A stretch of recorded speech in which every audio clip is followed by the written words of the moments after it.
All right, get ready to dive deep into PPC with us today. PPC, yeah. We're going to unlock some serious potential in your campaigns. Love it. We're- Yeah, he's a good one. So we know we're in good hands, Oh, yeah, for sure. and he has some really practical strategies here. Mm. Whether you're just starting out or if you've been doing this for years. Yeah, you can always learn something new. One thing that really stood out to me was this idea of going beyond the obvious. Mm. We spend so much time like really obsessing over these keywords and bids and stuff. Yeah.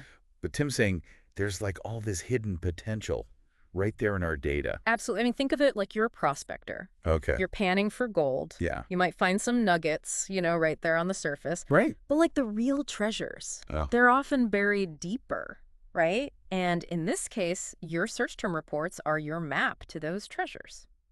Okay. So how do we actually mine these search term reports?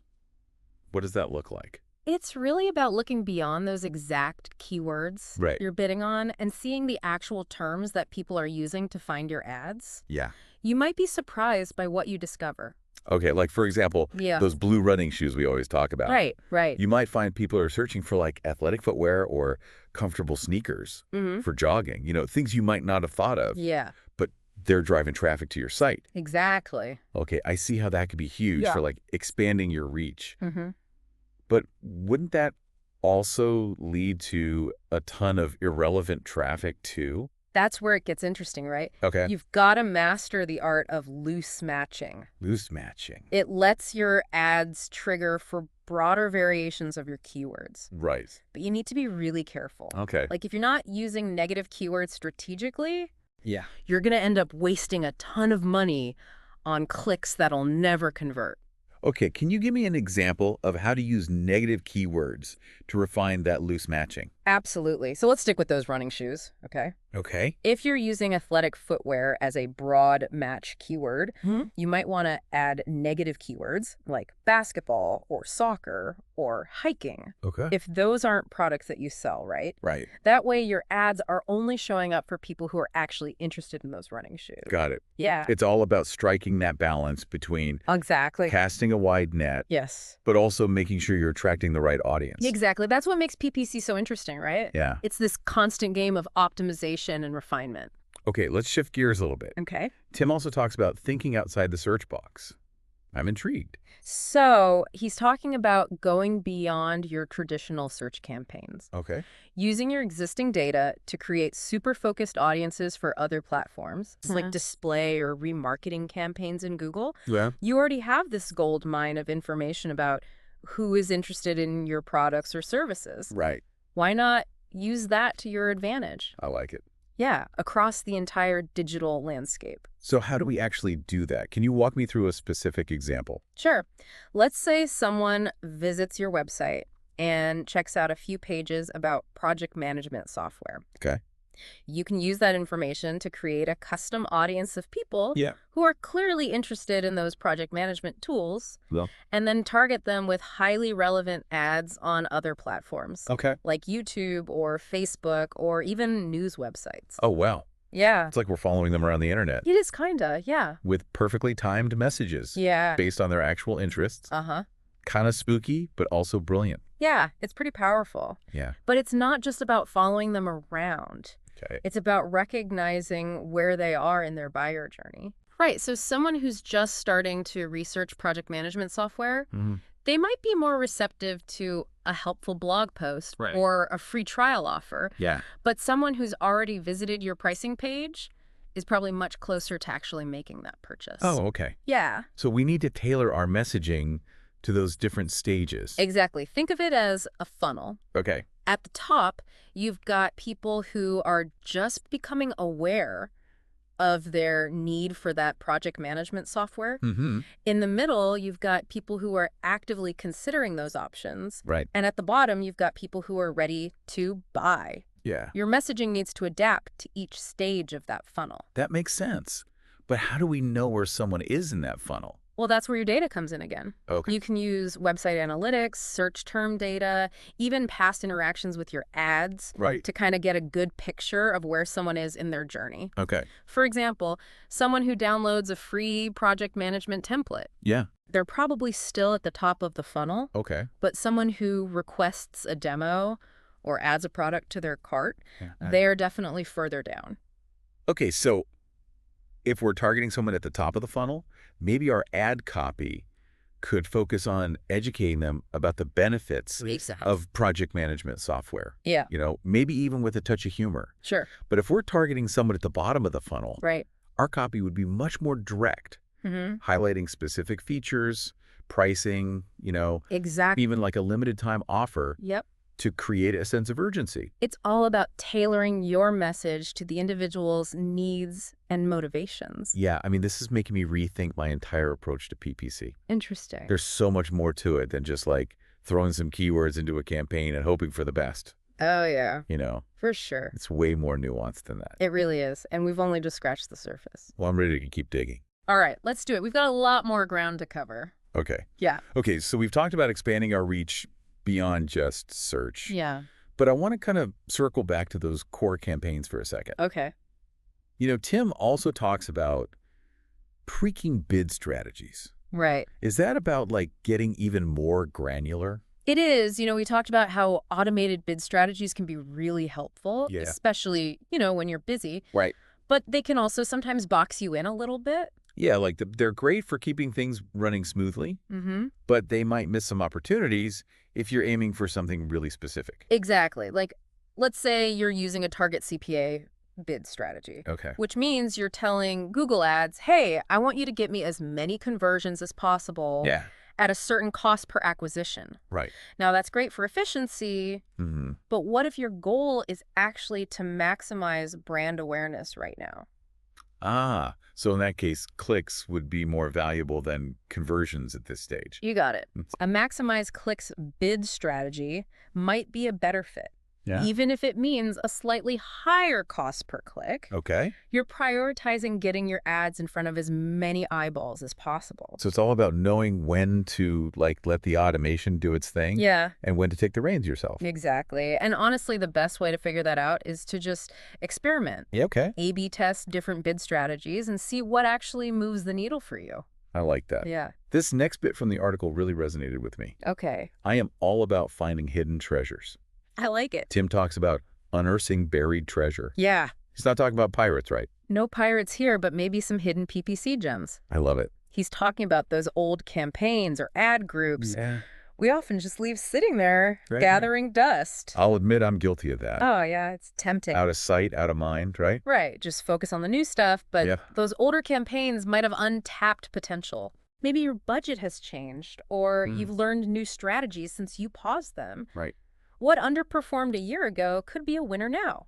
Oh, wow. With a few tweaks. It's like giving them a second chance. A PPC makeover. Yeah, exactly. But how do we know which ones are actually worth revisiting? So before you just hit that enable button, right, you've got to understand why a campaign was paused in the first place. Yeah, that's a good point. Was it a seasonal thing? Did the landing page need work? Okay. Once you know the reason, you can address it and maybe breathe new life into those old campaigns. Okay, so we breathed new life into the campaign. Yes. What about the actual ads and landing pages themselves? Oh, yeah, 100%. Do those need a makeover too? Yeah, I mean, think about it. User behavior changes over time. Right. What worked a year ago might not be as effective today. Yeah. You've got to keep those landing pages and ad copy fresh and relevant. Otherwise, it's like wearing last year's fashions, Ooh, I like that analogy. Yeah. Got to stay stylish in the PPC world, too. Absolutely. And remember, even small tweaks can make a really big difference. Okay. Test different headlines, calls to action, images, layouts. Okay. It's all about optimizing for the best possible user experience. Now, we touched on this a little bit earlier, but I want to dive a little deeper into this whole concept of thinking outside the search box. Okay. It seems like that's where the real magic happens. It's definitely a game changer. I mean, we often get so focused on those search campaigns that we kind of forget about all the other ways to reach our target audience. Right. It's like we're putting all our eggs in the search basket. Yeah. And we're missing out on all these other amazing opportunities. Exactly. We already have this wealth of data about who's interested in our products or services. We can use that data to create laser-focused audiences on other platforms like display networks, social media, even YouTube. Okay, I'm getting it. Yeah. But I need a concrete example. Sure. How do we actually turn that data into targeted ads on these other platforms. Let's say someone visits your website and checks out a few pages about hiking boots. Right. Yeah. You can use that information to create a custom audience of people Yeah. who are clearly interested in, hiking gear. Right. Then you can show them ads for your hiking boots on other platforms like Facebook or Instagram where they're scrolling through their feeds. It's like we're anticipating their next move. Yeah. And like meeting them there with the perfect message. Exactly. It's all about being strategic and thinking beyond those in-net search queries. Yeah. Meeting our audience where they are. And that's incredibly powerful. Okay, so we're using data to reach the right people. But how do we make sure our message actually resonates with them? Yeah. We talked about funnel phases earlier. Yeah. But can you give me a real-world example of how that actually plays out in like ad copy? So let's stick with those hiking boots. Okay. If someone is just starting to think about buying new hiking boots, they might be searching for something like best hiking boots for beginners. Okay. That tells us they're at the top of the funnel, that awareness stage. Right. Right. So our ad copy for that audience might focus on educating them about the different types of hiking boots. Exactly. The features to look for. Yeah. Maybe even offer a guide to choosing the right pair. Exactly. You're not hitting them with the hard sell yet. Right. You're building trust. Right. And establishing yourself as like a helpful resource. Okay, so what about someone who's further down the funnel, like maybe in the consideration stage? Okay, so they might be searching for something more specific like waterproof hiking boots for men's size 10. They know what they want. They're just comparing options. So our ad copy for them would highlight the specific features and benefits of our waterproof hiking boots. Yeah. Maybe even offer a discount or free shipping to sweeten the deal. Exactly. Appealing to their specific needs. Yeah. Giving them a reason to choose your boots over the competition. And then for someone like at the very bottom of the funnel, ready to buy. They might be searching for buy your brand hiking boots online. Okay. They're ready to pull the trigger. Right. They just need that final nudge. So here we go for the hard sell. Yes. Maybe create a sense of urgency. With a limited time offer or highlight fast shipping options. Exactly. It's all about understanding where someone is in that journey. Right. And tailoring your message accordingly. I think I'm getting the hang of this. Did. It's like we're playing chess with our PPC campaigns, like thinking several moves ahead. Yes. And anticipating our audience's every step. That's a great way to put it. Yeah. And remember, every audience is different. Right. What works for one group might not work for another. Right. It's all about constantly testing and refining our strategies. Yes. Always learning and evolving. That's the spirit. And speaking of learning, Tim has one more strategy up his sleeve that I think you'll find particularly interesting. Oh, I can't wait to hear it. This deep dive has been full of surprises already. Okay, good. Lead the way. Okay, so we've covered so much already. Yeah. We've talked about unearthing those hidden keywords, thinking outside the search box. It's a lot. It is. I'm feeling super inspired to revamp my whole campaigns. Good. I like that. But Tim Jensen had one more strategy in his article. He did. And it's one that I think a lot of people overlook. Yeah, it's easy to forget about this one. He calls it the spy game. Ooh. Should I be worried? Not at all. Okay. It's not as cloak and dagger as it sounds. Okay. He's talking about competitor analysis. Yeah. And honestly, it's one of the most valuable things you can do in PPC. Okay, so I don't need to hire a private investigator. No. But why is it so important to keep tabs on the competition?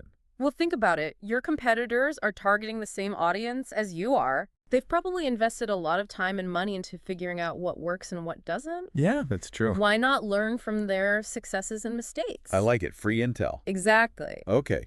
But how do we actually go about doing competitor analysis? Good question. Do we lurk on their websites and try to decipher their ad copy? There's a little more to it than that. Okay. Luckily, Tim recommends using some tools that can give you a real inside look at your competitors' strategies. Cool. Things like the Google Ads Library, Meta Ad Library, the LinkedIn Ads Transparency Center. Wow. Even TikTok has an ad library now. So we can see the actual ads they're running. You got it. Wow, I never knew that. Yeah, you can see their messaging, their targeting, even their landing pages. That's amazing. It's like having a window into their playbook. Wow. Okay, so what kind of things should we be looking for when we're analyzing our competitors' ads? Well, first and foremost, look for patterns. Pattern. What types of headlines are they using? Okay. What kind of imagery? Okay. Calls to action? Are they focusing on specific features and benefits? Yeah. Are they running any special promotions? Okay, so if I see like a competitor running a free shipping promotion Yeah. and seems to be getting a lot of traction, Right. maybe I should consider doing something similar. Exactly. You don't want to just copy them blindly, Right. but it can definitely spark some ideas Right. and help you refine your own strategies. It's like getting a free consultation I like it. from some of the best minds in your industry. Yeah, for sure. Okay, so what else? What else should we be looking for? Another thing to look for are gaps in their strategy. Okay. Are they neglecting a certain demographic? Okay. Are they missing out on any keyword opportunities? Okay. Are their landing pages like clunky or confusing? Right. So competitor analysis isn't just about seeing what they're doing well. Right. It's also about spotting their weaknesses and exploiting them. I wouldn't say exploiting necessarily. Okay. It's more about identifying opportunities that they might be missing. Okay, so like maybe they're not targeting mobile users very well, Right. or their ad copy is like way too generic. Yeah, too broad. That's our chance to like swoop in Yeah. and capture that audience. With a more targeted. Targeted, compelling message. Yes, exactly. Exactly. It's all about being strategic and staying one step ahead. This has been such an eye-opening deep dive. I feel like I've learned more about PPC in the past hour Wow, that's great. than I have in the past year. That's awesome. I'm ready to go back and totally revamp my campaigns. I love that enthusiasm. Thank you. But before you go, Yeah. I want you to think about something. Okay. We've talked a lot about the technical aspects of PPC. Right. The strategies, the tools, the tactics. Mm-hmm. But at the end of the day, it all comes down to one thing: What's that? connecting with real people. Right, like getting them to click on our ads. Yes. Visit our websites and ultimately become loyal customers. Exactly. And the only way to really do that is to understand your audience, Okay. their needs, their desires, their pain points. So we're not just marketers. We're like storytellers, Yeah. psychologists, A little bit. Yeah. even a bit of mind readers. In a way. Yeah. We're trying to create ads and landing pages that resonate with people on an emotional level, Mm-hmm. that make them feel seen and understood. Exactly. It's like you're crafting a conversation with them, Yeah. guiding them through their journey from awareness to purchase. I like that. Yeah. And the better we understand our audience, the Yeah. more effective that conversation will be. That's a great point. So as you go forth and conquer the world of PPC, Yes. remember, it's not just about clicks and conversions. Right. It's about connecting with human beings Yeah. and offering them something truly valuable. That is a fantastic point to end on. Good. I'm going to keep that in mind as I start putting all these strategies into action. I love it. Thank you so much for guiding me through this deep dive. Of course, it's been my pleasure. It's been an absolute game changer. Good. I'm glad to hear it. And remember, Yeah. the world of PPC is constantly evolving, so stay curious, keep experimenting, Okay. and never stop learning. Awesome. Thank you. Good luck. You too.